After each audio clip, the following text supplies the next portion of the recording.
Thank you. Got it. All right, terrific. And I'm going to share my screen too. So share computer sound. Before we start, I just want to say, first of all, welcome everybody. And I think next week we have particle physics with Ellen Briefel. And I'm really afraid of physics, but I'm counting on the fact that Ellen is probably an excellent teacher, and I'm hoping that she can enlighten me.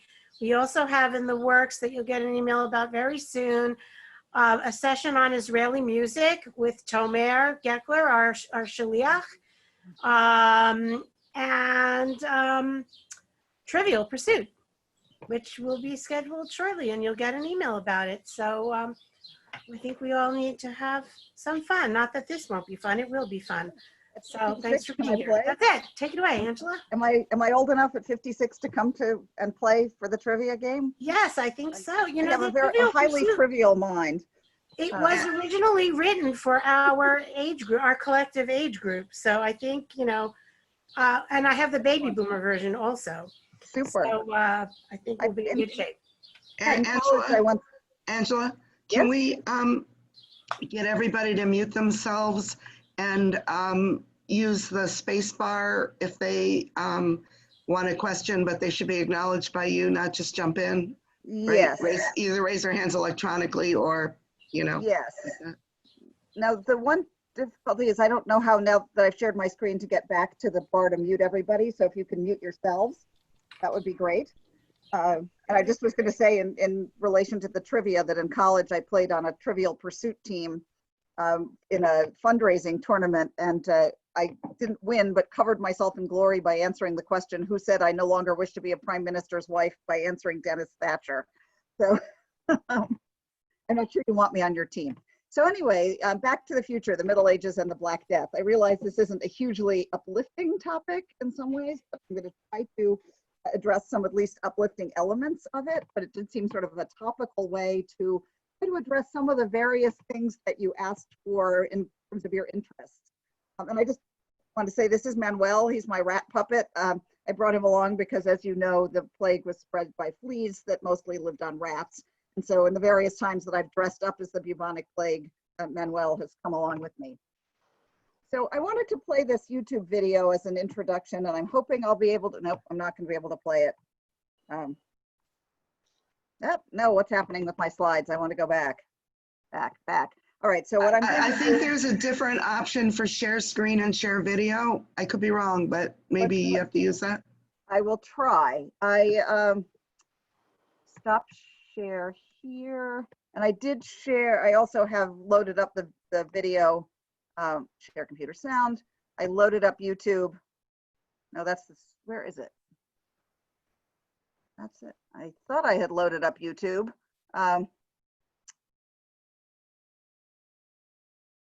Oh dear. Optimize screen sharing for video clip. All right, let's try it that way. It's just not registering as a video. Does anybody know how to solve that problem? Oh, can you get to your? I'm just not able to. I loaded it into PowerPoint as a video, but it's not showing as a video. All right, I'm going to briefly unshare and see if I can. I had also, oh no. All right, I'm not sure I see a good way around this problem, so I will talk through the introduction instead. So I apologize for not having the video, but hopefully, and now I can't see any of you at all. All right, last technological thing. I think the host doesn't get to see the people when they're sharing. It's only when you've got the video one on. Yeah, it's a failing of Zoom in my view. Okay, Victoria Rosen, what do I do to make the video play in my from my? Unmute, Tori. Give me 2 seconds and I'll get my IT guy down here. Okay.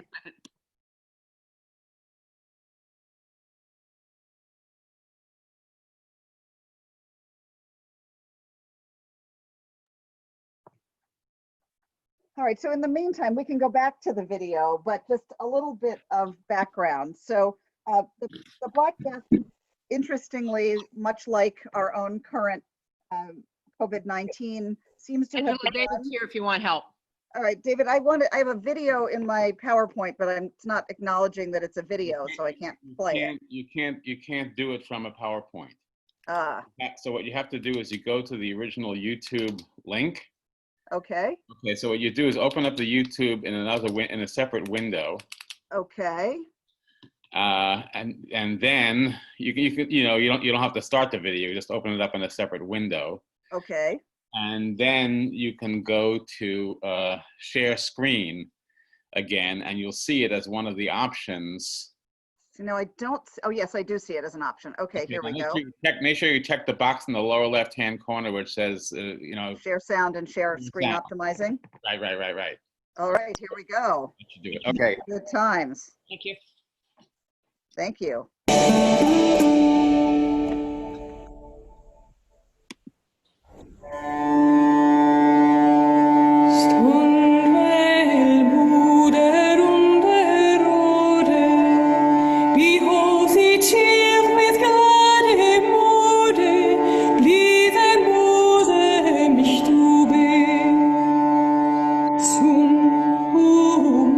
Black Death is an epidemic on an unimaginable scale, which swept across Europe in the mid-14th century, killing, we now believe, and the records are very good, up to half of the population, 1 in 2 of the population, in the space of 7 years.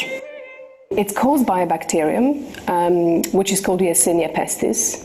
The bacterium evolved actually from a harmless, non-pathogenic bacterium that normally lives in the soil. But the pathogenic Yersinia pestis is spread by fleas, which in turn are spread by rats.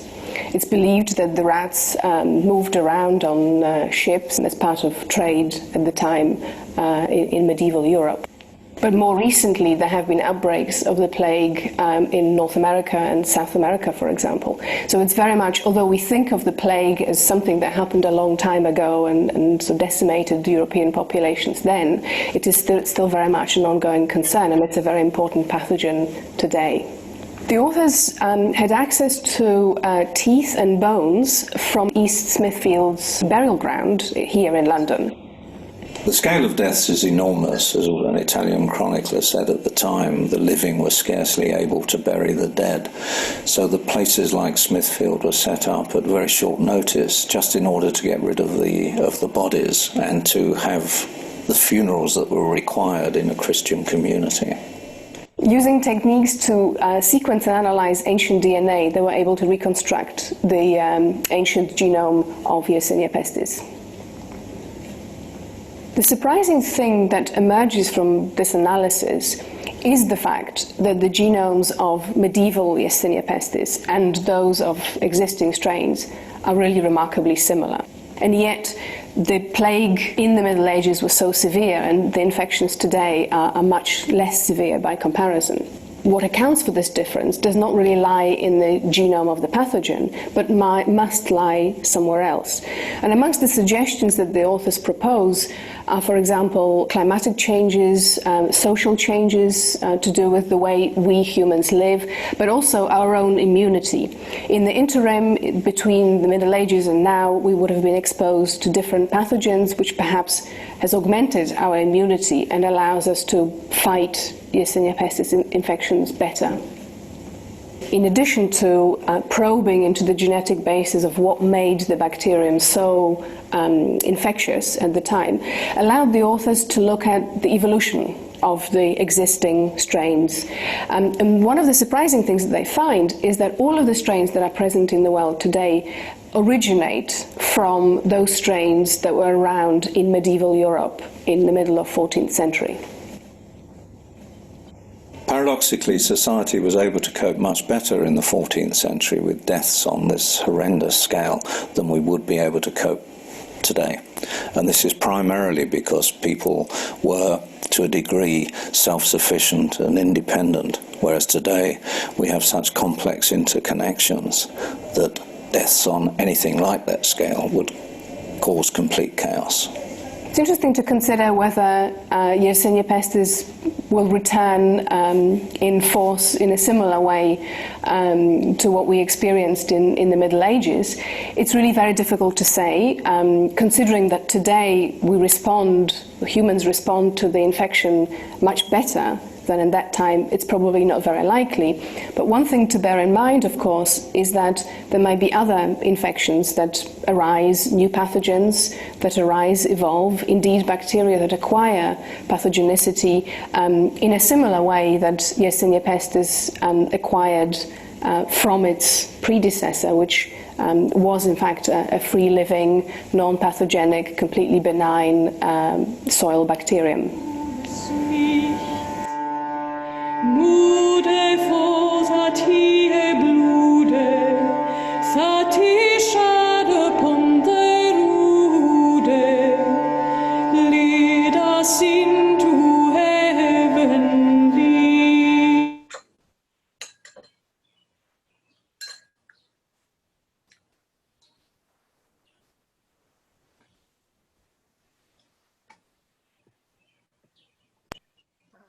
Oh, wait, hold on. Sorry, I don't want to do that video part because then I can't see you. Okay. Oop, oh, hold on. I need to make her go your away. income and change your life. Stop. Hi, I'm Sophie Howard and I'm a professional. All right. There we go. Now I've muted YouTube. Nothing like technology to be exciting.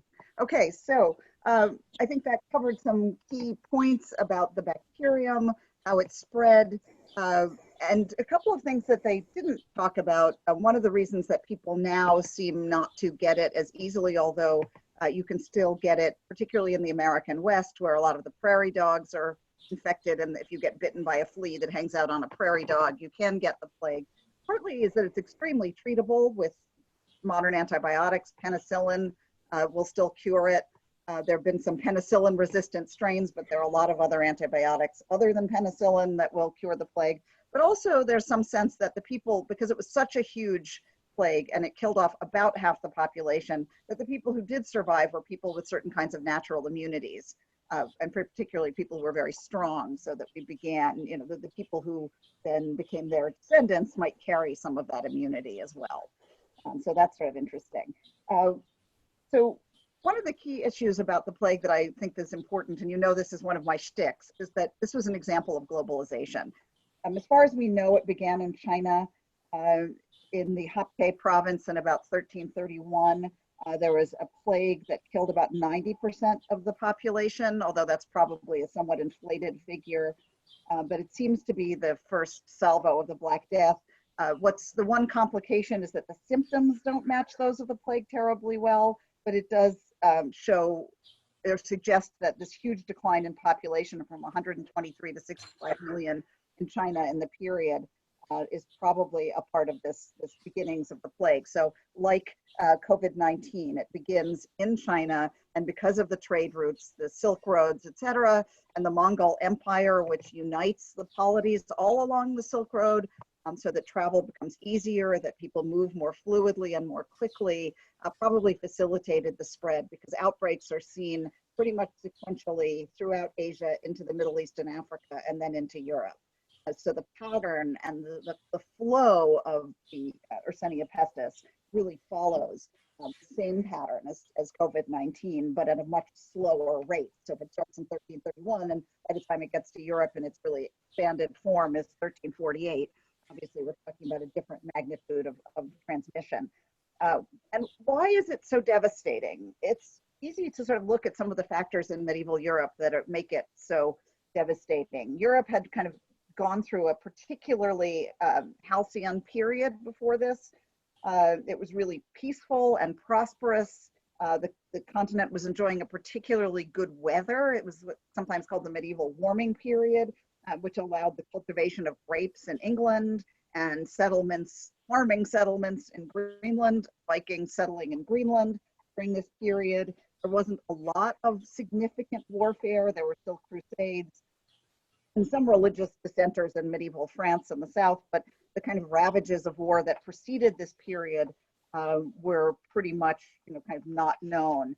And then everything started to change. Suddenly worsening weather really struck. Torrential blows of rain destroyed crops in the summer of 1315 as a beginning of the cooling period. Terrible harvests followed with the Great Famine, and there was also significant war, and that really changed the world. It really weakened the population in the sense that people were hungry, were starving, they were not as strong, they were not as powerful in their sort of physical abilities at the time. And so it's, really, as it swept through, really hit a people who are already in crisis. And that allowed the significant death, killing about half the population of the world at the time. And in Europe, particularly, about a third of the population. It certainly fueled popular anti-Semitism, despite the Pope in Avignon saying that the Jews had nothing to do with it. He blamed it on the peasants, other people on astrology. But this drove significant number of Jews into Poland and out of Western Europe. So as we know, that really had an effect on world history. The plague led to many changes in the world, particularly in Europe, although some of the obvious are the change in the economic system, rise of workers' rights. Some people felt it led to the conditions of the Renaissance, and in particular Renaissance art, with its focus on the human body, an attempt to produce a realistic image of the body. And as we said, Yersinia pestis is still around today, and the most recent outbreak was in Madagascar in 2017, although it was pretty quickly eradicated. So medieval medical beliefs sort of influenced plague treatment and understanding, and to some extent the failure. This image is actually from a medieval Islamic manuscript, and since they didn't represent the human, even in discussions of treatment of human bodies, they're often were represented by animals. So this is a horse, interestingly. So throughout the medieval world, from China to Europe, the idea of the body in balance really drives medicine.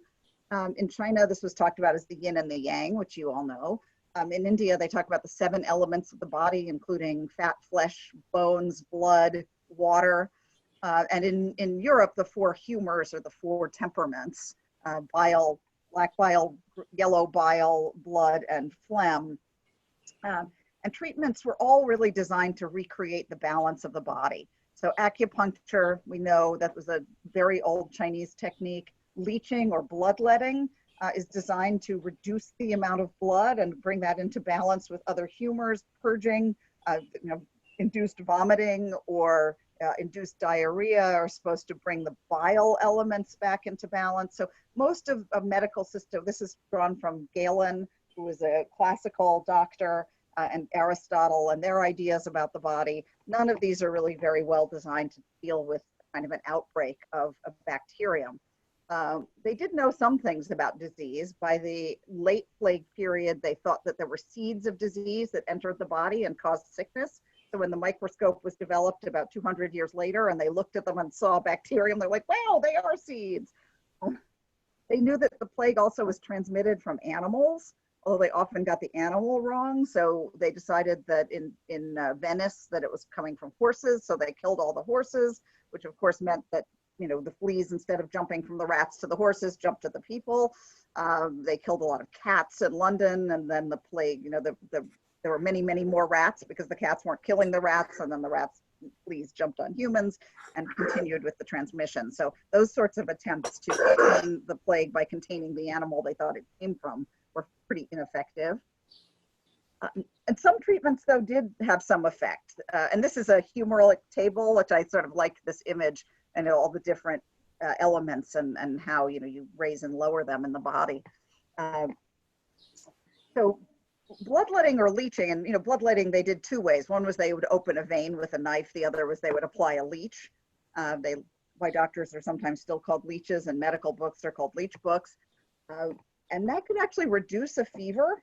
The reduction of blood in the body can reduce a fever. And sometimes that allowed people's bodies to conquer the pestilence and recover. So bloodletting or leeching could work. But most medicinal cures had no effect. They thought rubbing the patient with onions might help. That's lovely. Dead pigeons, charming, or other herbs. Fumigation, and fumigation is one of my sort of favorite medieval treatments because of the basic principle of it, which is that if you are trying to drive a disease out of the body, you want to repel it out through one orifice and entice it out of another. So if your problem was in the upper body, so if you had a plague bubo in your armpit, or you had the pneumonic plague and you managed to last long enough to get a doctor anywhere near you, you would squat over something very bad smelling. So you would burn in a brazier something that smelled very bad, a fumigation, and you would inhale or smell something that smelled good. And the idea was that the disease would run away from the bad smell and towards the good smell. But if you had your plague boils in your groin, you would do the opposite. You would squat over something that smelled good in a brazier, and you would smell something nasty, and the plague would run out your lower organs. This didn't work. It's no way to cure anything, but it's sort of charming. And of course, lancing boils was something they tried a lot, and that was pretty dangerous because it exposed the doctor, the practitioner, to the disease. And that's actually the origin of the plague mask, the idea that the doctor would try to protect usually himself from the plague victim. So they would wear those masks with the long pointy nose that had the herbs inside. So that's sort of the origin of our face mask. But the idea of having the herbs in it would be that it would kind of, the same problem, that it would kind of expel the bad air and just allow the doctor or the person wearing them to inhale the good air. And they did have some effect since the masks were often made of fabric. They could reduce the amount of pathogen, particularly the airborne pathogen from the Yersinia pestis, which led to the pneumonic or lung version of the plague, as opposed to the version that produced the buboes in the neck or the armpit or the groin, the big swellings that are so typically associated with the plague. The pneumonic version, of course, killed you within like 2 minutes. You know, you inhaled it and you were dead within the day. The bubonic version, you could last a couple of weeks, although they weren't a very pleasant couple of weeks. One technique that did work and that shows that they did understand something about sickness was quarantine. So they did try to quarantine the sick away from the well. Unfortunately, the rich people could often buy their way out of quarantine to go quarantine in their country houses, which meant they brought the plague with them. Although if they weren't sick, this isolation could save them. And there were regions that really closed themselves off from any kind of trade. And as they said in the short film, because they were much more self-sufficient, they grew their own food, and what they traded for wasn't basic staples of life, they could subsist pretty well. It didn't break down the whole system. So in isolated populations and areas, they could be very successful in their quarantines that would prevent death. And one of the best known, of course, narratives of this is Giovanni Boccaccio's. I did have a slide about the Decameron. Did that disappear? All right, well, I'll just give a little background. So Giovanni Boccaccio is a Florentine writer who lived through the plague, and he writes the Decameron, which is a story about a group of youth, rich youth, who escape Florence, they escape the ravages of the plague, and they go to Fiesole, which is essentially a deserted part of the countryside at that time. And they live together and they tell stories to pass the time. And they stay away for 2 weeks and spend 10 of the days telling stories, which is the Deca, or the 100 stories that are told during the Decameron, or within the Decameron. The plague in itself is not really mentioned within the story, but it's certainly a part of the frame. And Boccaccio begins with a long introduction, kind of describing what the plague is doing to Florence, and I thought this quotation was sort of descriptive. Not such were they as in the East, where an issue of blood from the nose was as manifest a sign of inevitable death.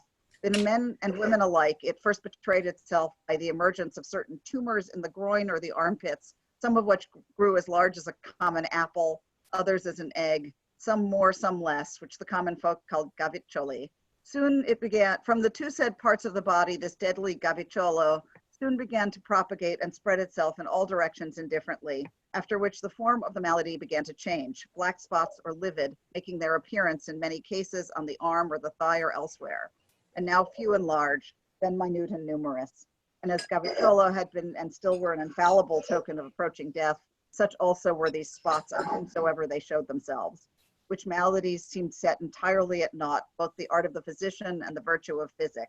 Indeed, whether it was that disorder was of a nature to defy such treatment, or that the physicians were at fault, besides the qualified, there was now a multitude of both men and women who practiced without having received the slightest tincture of medical science, and being in ignorance of its source, failed to apply the proper remedies. In either case, not merely were those that covered few, but almost all within 3 days from the appearance of the said symptoms, sooner or later died, and in most cases without any fever or the attendant malady. It's interesting that Boccaccio talks about how there are certainly the trained physicians, but also the untrained physicians, the people who went around offering snake oil cures, basically, and how that didn't seem to help. I'm a little anxious that some of my slides have vanished. Oh no, I just reversed them. So here's Boccaccio, and I just said all this stuff. Good, I feel better. He also shows how virulent the disease is. He says that if, it's not just propagated from man to male, but what's more startling, it was frequently observed that things which had belonged to one, sick or dead of the disease, if touched by some other living creature, not of the human species, were the occasion not merely of sickening, but of an almost instantaneous death. So that, he saw animals getting sick. It really was a plague that didn't just stick to people, it seems, but other animals did. And this is a pretty well-known illustration of the sort of the skeleton riding the skeletal horse and just flaying people left and right. And if you're interested, this is the whole description. It's in the Fordham source books, and you can read the whole description that he gives. It's quite long, but it's quite telling of what he had seen and kind of knew about. Geoffrey Chaucer, who's a contemporary of Boccaccio, is a little later, also reflects the plague times and their aftermath. So he's another medieval writer who is clearly very influenced, although he was very, very young and obviously didn't die of it. He clearly felt, the effects of the milieu in various ways. So he writes the Book of the Duchess. It's his first full-length work that we know of. And it's a poem about the death of his patron, John of Gaunt's first wife, Blanche of Lancaster, who died of the plague. He doesn't mention that in the poem at any point. It's all about the wooing of Blanche by John of Gaunt, who John of Gaunt essentially narrates the story to Chaucer in a dream, but it ends with, yea, she is dead, and his sorrow. So it certainly shows the ways that the shadow of the Black Death hung over this work and hung over the sort of lives of the people that Chaucer interacted with, as well as the way that, Angela, the raising hand thing isn't turned on. So I was raising my hand, but I don't think you could see it. Is there a way I can turn it on? I think I have to stop sharing to do that. I don't know how to do it. Let me see if I can. So let me stop. And participants, let's see, mute on. Yes, no.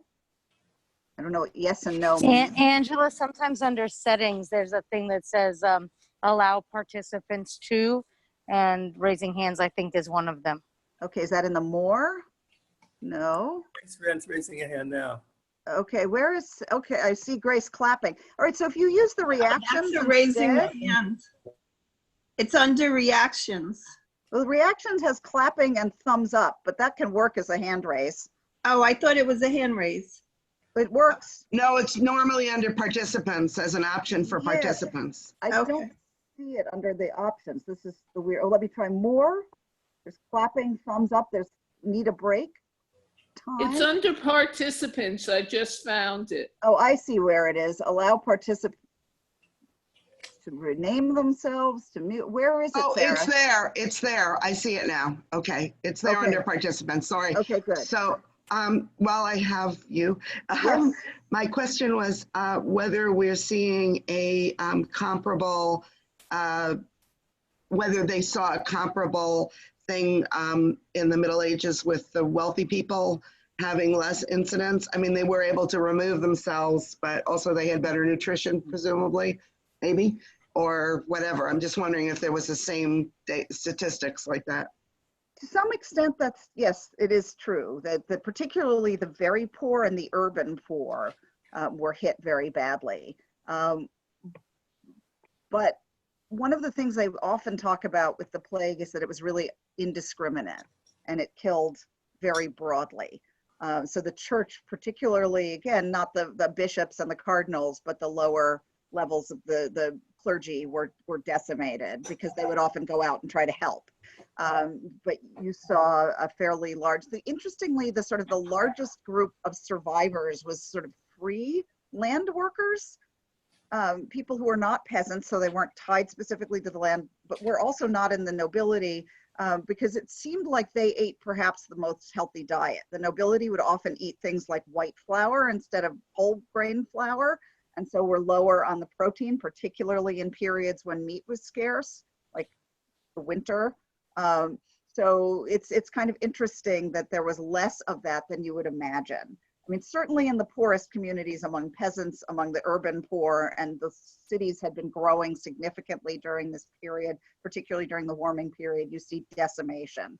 But the upper classes were not spared. There was somewhat more opportunity for quarantine, but not as much as you would think, not the same kind of stratification. So interesting, the largest surviving population were the people who did a lot of physical work, and so they were in good shape, but also because they tended to eat a kind of pulse-driven, whole grain-driven diet, had a certain level of physical health that other populations didn't have.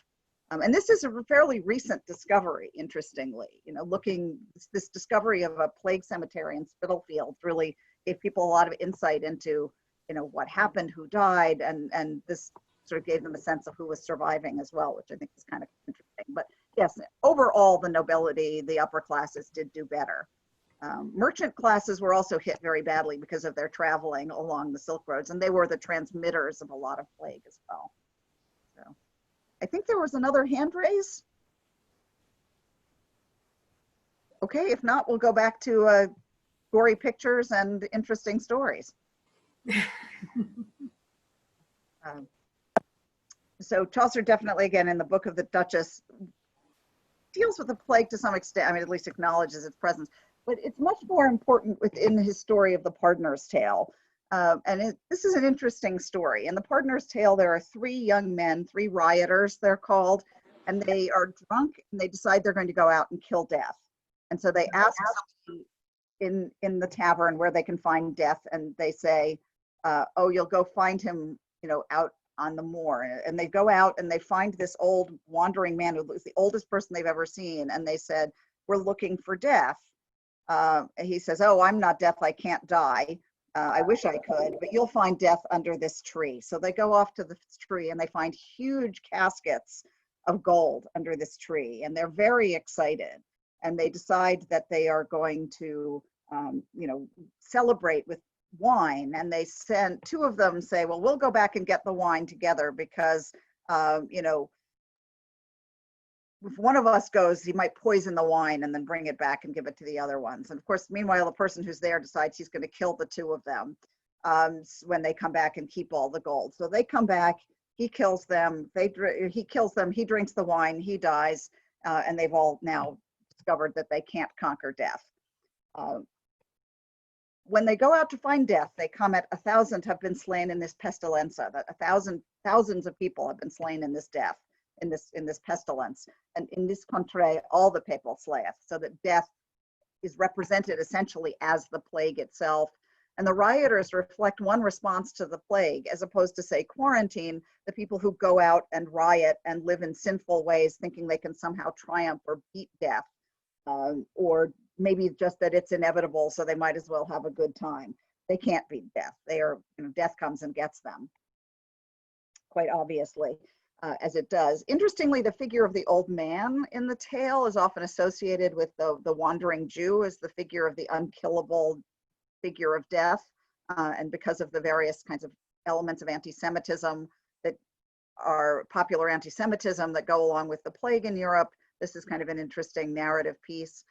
Also, it's considered that the gold that the rioters find is probably a fortune that was abandoned by somebody who had died of the plague, so that they are kind of, that it itself may be sort of pestilential. The rioters don't actually die of the plague, but their attempt to defy it is a failure and a sign of human vanity in the face of crisis, clearly. That they, you know, are instead of doing good, they're doing evil, they're draining society, they're selfish, they're completely unwilling to respect the greater elements of the world, both the religious elements of the world and the you know, sort of the disease elements of what's out there. Chaucer also reflects the world after the plague in the Nun's Priest Tale, which is about chickens. So I've got this fabulous image here. It's two main chickens, Chanticleer, who is the male chicken, and his favorite wife, Bertolotta. Chanticleer has all these dreams. He keeps dreaming that this dark creature comes and grabs him. he tells Bertolotta, and she says, "You ate too much pizza. You're having bad dreams," basically. Yeah, Marjorie? Yeah, I had a question about, can you hear me? Yes? Okay, I had a question about, just to go back for a minute about anti-Semitism. Yes. I learned about the plague as a kid, but we've learned so much more, of course, in the last umpteen years. Mhm. And my son learned in school that part of the problem with anti-Semitism was that the Jews had a particular weird practice of washing their hands before eating. Yes. And that contributed to their ability to survive the plague. Yes. Is any part of that story repeating, valuable? That's my question. I mean, I think that there's sort of a multiplicity of different pieces of it. Some of the anti-Semitism makes, very little sense. In places like England, there were no Jews at all. They had basically been expelled in 1290. So it's just sort of your kind of random created victim. But in places on the continent where there were still Jewish communities, particularly practices around washing hands and bathing, even just ritual bathing, did allow the Jews to survive better. And then that association with water led to accusations of poisoning wells. So it's interesting. The idea that somehow this is connected to water and the ways that the Jews engaged with water led to accusations that they poisoned wells. And that's what got the plague. And then the driving out of Jewish communities further into Eastern Europe during this time. And there was also a significant slaughter, again, of Jewish populations by riots of people who felt, people rioting who felt that they were the cause of the plague, even though the institutional church was saying, this isn't true, we know it's not true, stop it. People weren't really interested in logic during this period. I remember one of the ways that people reacted to the plague was large groups of people would walk around naked, self-flagellating, beating themselves with leather whips on the theory that they could this was a kind of a punishment for sin. And if they took on all the sins of the world and abused their bodies, they would, sort of cure people of the plague. Of course, opening up all these wounds allowed more bacterium to enter their bodies, so the flagellants didn't do so well either. But crazy responses to these things are pretty common. And conspiracy theories, we see them now. What does the C in COVID really stands for? China. I mean, there's a conspiracy theory about how this COVID-19 was grown in a lab in Wuhan and was sent out to come get us. People are prone to these kinds of things, crisis. I see a couple other hands up. Hi, Gabrielle. Hi. Just to follow up on the anti-Semitism question, at that time, were Jews merchants? Was that one of the trades or professions that Jews could participate in? And could that be responsible also, since they're likely to have shared the plague internationally? Through travel. Certainly, a mercantile trade, and all of that was something that was open to Jewish populations. And then money, anything to do with money. So banking, money lending, all of those things were, again, because Jews weren't able to own land. So they couldn't engage in land-based careers. So anything that involved money was an area they were able to participate. So mercantile trade was certainly a big piece of it. And there were a lot of Jewish merchants. So I could imagine that would increase the amount of anti-Semitism too, just because it did appear to, and it probably did, increase the spread. To some extent, certainly, yes. Yeah. And I mean, again, there's always at roots of things a little bit of truth, but in this case, it seems in a lot of places where the Jewish communities, there were small rural places with Jewish communities that were really just involved in money. It was also, again, just like, these are the people we don't like. It didn't have any of that sense of this, they had brought the plague. It clearly came in other ways. So other questions? I think there are two more hands up. But I can't see who it is, so. Well, I'm one of them. I don't know if this is taking you too far afield, but I'm just wondering, when the Jews were expelled from England, I've also read that England was never completely free of Jews, and I'm wondering if that's true, and B, if there was any kind of Marano-like tradition of, crypto Jews in England? Not really. I mean, I think that, the expulsion probably didn't get everybody, but if there was a community, it was very much underground and didn't leave a lot of records because it would have been very tiny. There's really not a reappearance of Jews until the 1600s. Interestingly, the period of the last plague in London. So there's a reappearance. A lot of Jews come from Amsterdam, actually. Sort of Spain, the expulsion, they go to Amsterdam.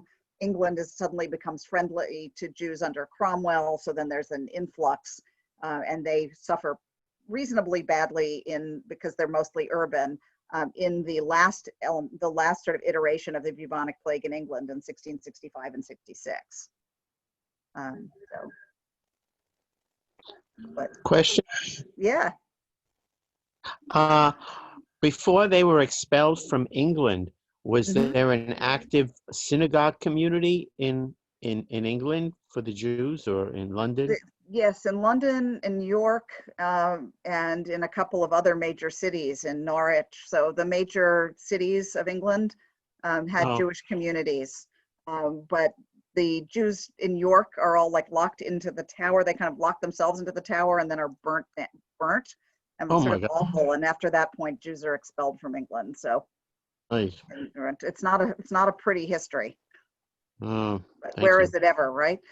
Yeah. Thanks. Yeah, other questions? All right, should we go back to chickens, or do we want to talk? Let's see, there's two people with hands raised, but all right, we'll go back to chickens. All right. Angela, part of it, I just sent something to the chat, but part of it is people have to lower their hands. Yes. And the way to do that is to click on raise hand again. For some reason, mine isn't giving lower as an option.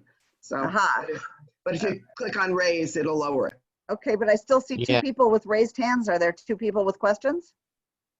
Now is one. Okay, all right. Fun times, right? Thank you. I'm sorry, I wish it would just give the names, but it just says three people have raised their hands. So in this crazy story of Chaucer's with the chickens, it turns out that in fact Chanticleer is correct, not his pretty wife. He didn't just have pizza dreams. There's a fox out there that's trying to grab him, and the fox grabs him by telling him that he sings so beautifully that he wants to hear it and says, "Open your mouth, close your eyes, sing out loud." And the chicken closes his eyes, opens his mouth, starts singing. The fox grabs him by the neck, starts running away. And he says to the fox, "Oh no, make it better. Tell them that you've stolen me. Tell them you can't defeat you." So the fox says, look what I've done. And the chicken flies away. Anyway, Chaucer described, and everybody in the barnyard, people who own the farm, the widow, her daughters, the dogs, everybody is running after these chickens, the chicken and the fox. And Chaucer says, "So hideous was the noise at Benedicite, certes he Jack Straw and his mene, made never shooters half so shrille, or not they woulden any Fleming killer, as Lilka die was made upon the fox. Of brass they brochten bemis, and of box, of horn, of boon, in which they blew and cowped, and therewithal they shrieked and they cowped, it seemed as that heaven should fall." I mean, that means so hideous was the noise, blessedly, certainly that Jack Straw and his group never made such loud and shrill shouts as they did when they killed any of the Flemings, as that day were made in the fox. They blew horns of brass, of boxwood, of horn, so like a shofar, of boon, which is a particular type of wood in which they blew and I don't know what palpit is, but it's what thing you do when you play a kazoo. And therewithal they screamed and they hollered, and it seemed like heaven should fall. And this is a really apocalyptic image. And that's because of what Chaucer is referencing here, which is the peasants' revolt. Okay, my slide won't advance. Why not? Let's try it down here. Here we go. So the peasants' revolt took place. I see that their hands up, and I'll be with you in half a second. All right, let's just go ahead. Questions, Jeff? Yeah, I just wanted to know if this meant that Robert Hunter was a Chaucer scholar. Mm-hmm. Because the Grateful Dead have a song called Jack Straw. Yeah. Yeah, wonderful. Jack Straw is one of the leaders of the peasants' revolt, and who led a large group. And they actually, where Chaucer lived in London was right on the wall And he lived over Aldgate, which is the gate through which the peasants so he saw this and was kind of traumatized by it, and sees it as the apocalypse. The idea that suddenly people are trying to get out of their status and out of their positions in society and into a different part of the way of living and asking for things that nobody could imagine they're asking for did seem apocalyptic. I have to go look at the lyrics of the song to see if it makes any sense too, right? Oh yeah, definitely look. That would be fun. So the Peasants' Revolt was in 1381. It was known as the Wat Tyler Rebellion because Tyler was the person who started it, although Jack Straw was another one of the leaders. It had a variety of causes, mostly socioeconomic and political tensions generated by the plague, high taxes, also resulting from the 100 Years' War, local instability, and the final trigger for the revolt was the intervention of a royal official in Essex who attempted to collect unpaid poll taxes. And these were people who really had, very little money, very little resources, and many people were just outraged. And they kind of joined together. They rose up. They burnt records. They opened the jails, let all of the people in the jails out. They wanted a reduction of taxation and an end to the system of serfdom. And they also wanted, new leadership. Does this sound familiar? They want to remove the king's senior officials and law courts and get new ones in. They were inspired by a radical cleric called John Ball. They were led by Wat Taylor and Jack Straw, and they marched into London. They're ultimately put down by Richard II, who promised them a lot of things that they really didn't deliver. But on the way, they set fires, they killed some people, they destroyed the Savoy Palace, and made very strong statements about the treatment of laborers, especially peasants, who tied to the land had little to no social mobility or ways of making their lives better, especially when, as we still didn't have great crops and great harvests, particularly based on the kind of dearth of populations, that they were being asked to give all of it to people higher in status than them, and it left them with nothing. And having seen the devastation of their own populations, they just didn't feel that this was fair or acceptable any longer, and they really came in and fought. Another tradition that grows out of the plague are these debate poems, and one of my favorites is this poem, "The Disputation Betwixt the Body and Worms." So a very different way of thinking about death and the body. And so the way that this poem works is that there's a debate between the body of a lady and the worms that are eating it. So it's a dream vision. So the narrator says, during a season of great mortality with pestilence reigning and other disease, I felt a great urge to change my locality, to go as a pilgrim, my conscience to ease, and left for the country as quick as you please.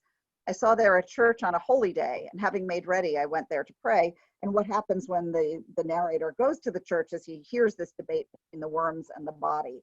And the lady is saying, oh worms, why are you doing this to me? Why are you foully adorning my flesh that was so beautiful and amiable and fragrant and lovely? And, I was such a good lady and ruler, and I embodied beauty. I had great worth and great blood and nobility. And everybody worshiped me, and now that I'm dead, I just lie naked among the worms. You're the most unnatural neighbors ever. You have me for supper every night. So it was an interestingly sort of secular notion of death in certain ways, this anxiety and concern about what happens to the body after death, and the way that the flesh is consumed. And this disputation goes on and on, but you can find it online if you want to read the disputation between the body and worms. It's sort of funny. And this creates and leads to a kind of artistic effect with the rise of the memento mori art. And this is art depicting this kind of interest in death in somewhat gruesome ways. Lots of skeletons, lots of worms, lots of decaying bodies. And there's a sort of short poem that I think kind of sums up the memento mori tradition that says, as soon as we be begun, we then begin to be undone. That the moment of birth is the beginning of death. And sort of this meditation, sort of intense meditation, visually and literally on death. This spawned the Dance of Death, which was popular in both literature and art. It was this idea that death comes dancing through and grabs people, whoever they are. This is an image, and you can see that Death has grabbed the handsome young man with his falcon and is dancing him away. Like the scene from The Seventh Seal? Very much. The seventh seal reflects that exactly. And so it says, "Oh, creatures, you who seem reasonable, who desire the eternal life." It may seem that the doctrine here is very notable, that if you live your mortal life and learn how to live, you should be a part of the dance macabre. For man and woman, death spares nobody from high or low degree. So look in this mirror, and if you look in it, you'll find that whoever you are, you will go to this dance. Whoever goes first and whoever goes behind depends on God's ordinance, but everybody's going. Lowly men are going. Death doesn't spare them any more than it spares people of royal blood. And so everybody remember that, God forged everything, and you should pay your respects, as it were. You should do your godly work, because whoever you are, nothing else is going to spare you other than that from this dance of death. And this is popular sort of across the medieval world. You see iterations of it in the Middle East, in Africa. So it's a very, very popular form, and a very interesting way to respond. I mean, you can just see that the way people think about what's happening to them really changes, that there's a much stronger sense of kind of a potential equality in death, which of course is always true, but this meditation on it really is a change. And one of my favorite examples of this memento mori art is this double tomb, which depicts the body above in body and majesty, as it's often described as, sort of the idealized perfect knight we have in the John Fitzalan picture, and the perfect lady in the Renaud of Van Brederode. And yet underneath, what do we have? We've got a decaying skeleton being eaten by worms. And that reminder that whatever the body is on earth, what's going to happen to it in death is the same, and it's going to decay. And so that life is really just a movement towards death. And it's interesting because it really starts ideas about the body in some ways as an allegory. The idea that the decayed body is the real human body, but the body on top of the tomb can represent the sort of the eternal soul, but also the representation of the person's deeds on earth and how they'll be remembered in the future. So there's this sense of kind of a permanence as well as an impermanence, that the two things sort of start playing together, that we don't remember the body, the real body, but there are things that endure. And this idea about the double body, kind of the magisterial body and the decayed body, really leads to subsequent thinking about political leaders. You see it in some of the late medieval rulers, and then in early modern rulers who think of their bodies as both sort of the human body, but also a representation of the body politic or the nation itself. So we see in Queen Elizabeth's speech to the English troops at Tilbury, she represents herself as having the body of a weak and feeble woman, but also the heart and stomach of a king, and a king of England too. So she's the body politic, her feminine body and her kind of political body are separated and different things that sort of operate or occupy the same space. And she really employs these metaphors interestingly. And other ways that we see this in particularly in the Shakespeare play Richard II, there's a real consciousness about, can you depose a king? Because although he has this human decaying body, he is also the body politic. And if you overthrow the king, are you really destroying the country? Or can you overthrow the king because he is basically a human body, and the eternal or body politic can be occupied by a different physical body? And so that debate really appears in that play. Really, sort of given all of this gloom and doom and death and pestis, what can we think about this today, especially in the middle of our own pandemic? And I found this picture, and obviously that's Eric Garner, so it's not a picture from the moment, but it just seems to me very striking, the idea of breath and breathing and how that unites the two plagues that we keep talking about these past couple of weeks, the plague of COVID and the plague of racism. And I think the plague of Yersinia pestis and the kind of, not necessarily the plague language being as appropriate, but the ways of oppression that came in the medieval political system do give us some insight into the kind of where we are in the moment. So I think there are some potential causes for optimism in all of this. I think that, as we see that the Black Death really leads to increased bargaining power, increased wages, and more rights for laborers. So might we start to see increased wages and bargaining rights for essential workers? and gig workers, especially in healthcare, education, um, you know, food service, maybe even transportation, you know, all of the things that have been essential to us in this period. Sort of, will they gain a different kind of respect? I hope so. Will they, like the rights of skilled workers and peasants in the Middle Ages after the plague, become able to bargain for themselves in a world that is receptive to it rather than trying to squash it? The Black Death led to a rise in social mobility due to a money-based economy, kind of taking over from the land-based one. Probably the best thing that can be said for capitalism, that it does allow for social mobility, that in a world where money is the thing that determines elements of people's success, you can move by gaining it, and there are paths to gaining it and ways to. We think of this as, of course, highly problematic now, but I think in its nascent form, it did allow the breaking out for people, particularly of the peasant and lower working classes, to make money and change their lives and move up. And it also increased the power of people within government. The overthrowing of Richard II, the bad king who claimed to promise all these things to the peasants and then didn't deliver them, is being deposed by Henry IV, suggests the power of the people within the government. Henry was very successful because he did have people and popular support. And we might see, I think, in the Black Lives Matter movement, like the Peasants' Revolt, some ultimate ability to create social change that allow more mobility and equity, hopefully not simply through money, but also the absolute essential nature of the people's power within government and the need to enact it. So what can we do? Got to be positive, right? Move to action. We can read things. There's a lot of wonderful work about the Black Death that suggests the ways in which it brought social changes. The best known stuff about the Black Death is Norman Cantor's. He makes it all up. So I wouldn't say start with Norman Cantor, but Colin Platt's book, The Black Death, or King Death, is terrific. There are a lot of great works on systematic racism as a contemporary plague that might seem familiar. Chaucer, Boccaccio, and other writers from the period provide a lot of insights into both then and now, not specifically so much about the plague, but about the way the world works. And we can act. We can vote in June and November. We can learn a lot from the past, and we can think medieval. I think that remembering the past really helps us mobilize the present. I think the period is very evocative to us now in this moment. I mean, you know, medieval dramas of varying kinds are covering Netflix, from Game of Thrones and The Witcher and The Rain and all of these, and Vikings. You know, is there something about this period that speaks to our contemporary problems that can give us some insight or some help in figuring out how to address them and how to move forward from them? So that's my prepared materials. So let me stop the share and then we can chat some more. Jeff, I see your hand up. And Yeah. Marjorie. Yeah, a couple of things. Once I put a link into the lyrics in the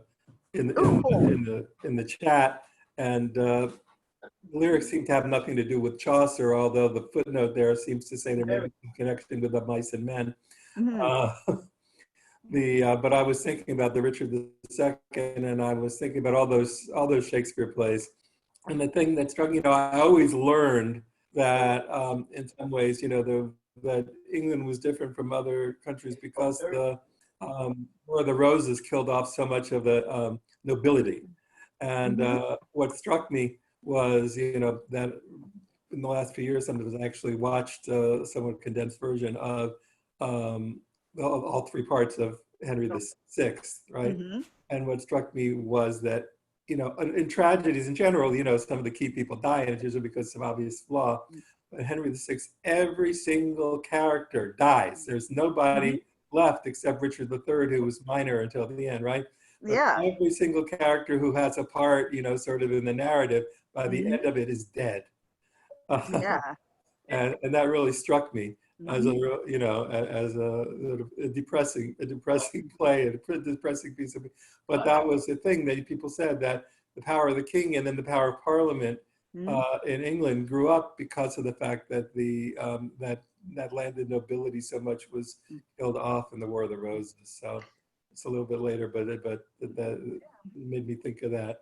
But those conflicts do sort of generate out of some of the elements of the Black Death as well.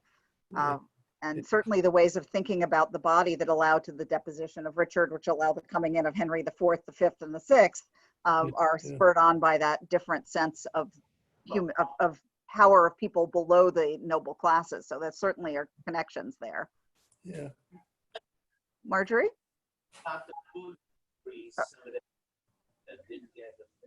Oh, Gil sent regards to you. He said hi. Ah, so.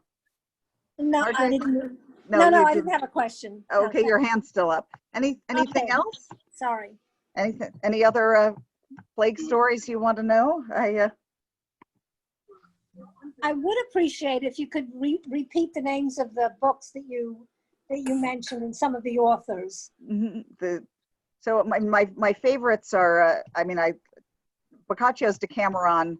There's a lot of it, but the frame is very interesting, and his description of the plague and its ravaging of Florence that's in the introduction is fascinating.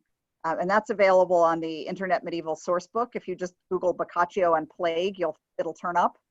And it's very, very interesting. Of course, Chaucer's Canterbury Tales are great, but there's not a lot of plague promise, but they're fun to read for themselves and for the many ways in which we see the ways that people are struggling with the same things and the same issues of how to live in the world as we are. And then the plague book that I like the best is not the classic Norman Cantor book, but the Colin Platt King Death, which I think is terrific. I can again send a bibliography again for everybody.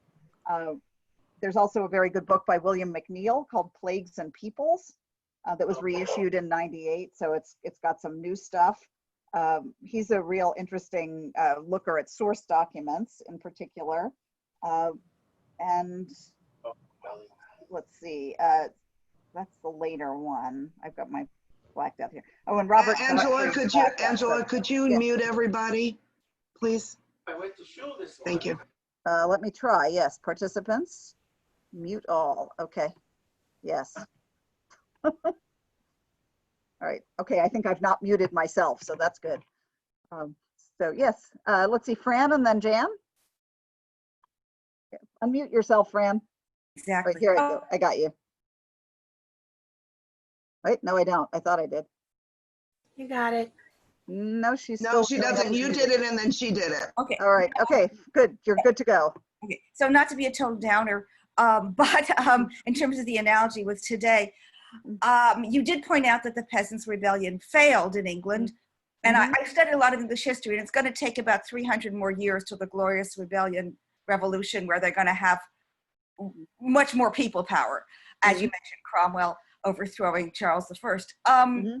And I don't know so much about the rest of Europe, but you're sure it's got a long, long time before we're going to see any democracy in Russia or Germany or France. And it strikes me that when we think of the Middle Ages, what we really think of is, I mean, many things we think of, but one thing we think of is the leader, right? The king, the noble. It's the male on horseback, white male in this case. Not as much as we tend to think, but yeah. And so that is kind of worrisome. We're sure seeing it in Europe. This is turn to we want a strong leader. So I worry about that comparison, actually. Well, I mean, the overthrowing I was talking about was not actually Cromwell, although that's an important one, but the deposing of Richard II, who is the king who turns away the peasants. It's a war of nobility. He's followed by another descendant of John of God. I mean, it's the beginning of the Wars of the Roses. It's not a peasant rebellion. No, it isn't. But Henry is brought in with significant popular support. Richard wasn't super popular among the nobles either at that point, but they were very concerned about the idea of deposing a king, but the popular support really brought Henry in, and Henry really oversaw the rise of the power of Parliament. So the movement to significantly grant Parliament, particularly the House of Commons, certain kinds of regulatory powers. And one of the most interesting, and I mean, this is like nerddom stuff, but I am, so I admit it, is that there's a tension between languages. There is the tension between the French of the upper classes and the nobility and the English that's spoken by the peasants and the workers and the merchant class. And by 1382, Parliament opens in English and French is on the decline, so that linguistically, the language of the people takes over from the language of the nobility. And I think that happens by, the lawyers, the workers, the people really kind of insisting on laws being enacted in English, in a language that people can understand. So some kinds of changes do happen pretty quickly as a result of the peasants' revolt. The movement towards democracy and all of those things are very much slow, as you say, and they certainly aren't across Europe. But we do see, again, increased wages for skilled workers because there's just so few of them after the plague, and an increased ability to kind of certain kinds of bargaining, at least in Western Europe and to some extent in the Middle East. So I think that there is more positive that we can find. It's certainly not all, roses immediately, but it does create the impetus for a kind of slow and long change.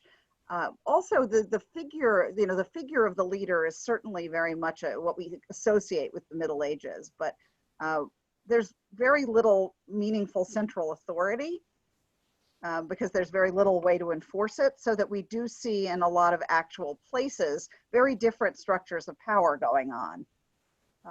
They're not the kind of one that's being upheld by the ideology of the time, but they're what are practical. So you see women running estates because their husbands are off at war or are off at war and don't come back. We see a lot more bargaining power in certain villages because that's just how they do things, and there's nobody stopping them, so that there are possibilities for different kinds of governmental authority. And the crackdown really comes in the period that's supposed to be Enlightenment in the Renaissance. So yeah, Jan. Okay, first of all, I mean, not that we should all be sunny and thrilled and expecting change to happen tomorrow, but you're right, Fran. But I always like to look at the sort of things people don't tend to think about the Middle Ages too, but we still have to go and vote. Thank you. First of all, I want to thank Angela for, this is her second session she's done for absolutely for free for PAI, and we are so fortunate. And I'll also say that I see so much talent in this virtual room, and I forget the name of your rat, but thank Manuel. him or her. Manuel, him. Everybody remember Faulty Towers? Manuel, Yeah. who has the pet rat named Basil, so I named my rat Manuel. Anyway. Okay. I want to say how much talent there is in this virtual room. Anybody that wants to do a shared wisdom session, this is a really fabulous time to do it because we have so many people available and looking for interesting and stimulating things to listen to. So just contact Marjorie or me. And also my question is, there are a number of people in this room that are in the PAI book club, and we read The Plague in February, which was on the slate to read like starting last summer. So Yeah. we had no idea there was really going to be a plague. So I'm wondering, just factually speaking, like, of course, the book club has discussed all of the metaphorical things that Camus, talked about in that work, but I also want to know, in terms of the medieval plagues and the plagues, the plague in Camus, like what might you have to say about that? What parallels were there, or meanings relating back to your subject area? I think that there was the Black Death was not the only medieval plague. There was an earlier one, the Plague of Justinian. It was probably also Yersinia pestis, although we don't have enough skeletons to really know.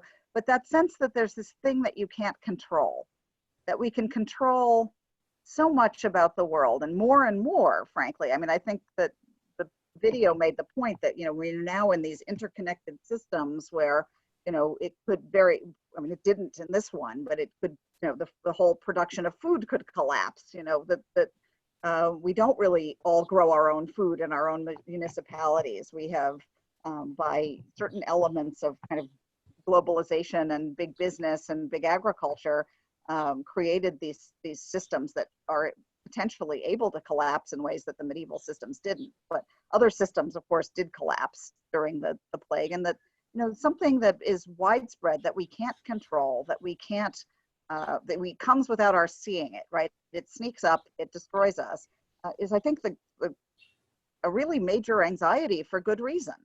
You know, it is something that is very, very hard to reconcile and very, very hard to get our minds around. And I think that, you know, the kinds of fear we probably all felt can't be much different from the fears people felt in the Middle Ages, although we had better methods of dealing with it and a better sense of what was coming by the time it got here. But, you know, the sense that you go out to do your grocery shopping and you might come back with something that could kill you is pretty terrifying. And, you know, it's certainly true all the time. People die of things like the flu every year, but not on this scale and not in this way. And we do have a flu vaccine. And, you know, this is just the thing that's uncontrollable. And like the plagues, I think, in, you know, from the Bible or everywhere, it's just that sense that there's this possibility that human knowledge can't do anything with what we face, that any advance we've made is totally useless in the face of what might come. Thank you. You're welcome. You know, we keep thinking we've cured stuff and then something else shows up. Right? And, you know, people do have crazy reactions. And I think that we can learn from looking at the Middle Ages too. You know, they're the flagellants, the conspiracy theorists, the, you know, people who think, you know, drinking onion juice will cure you.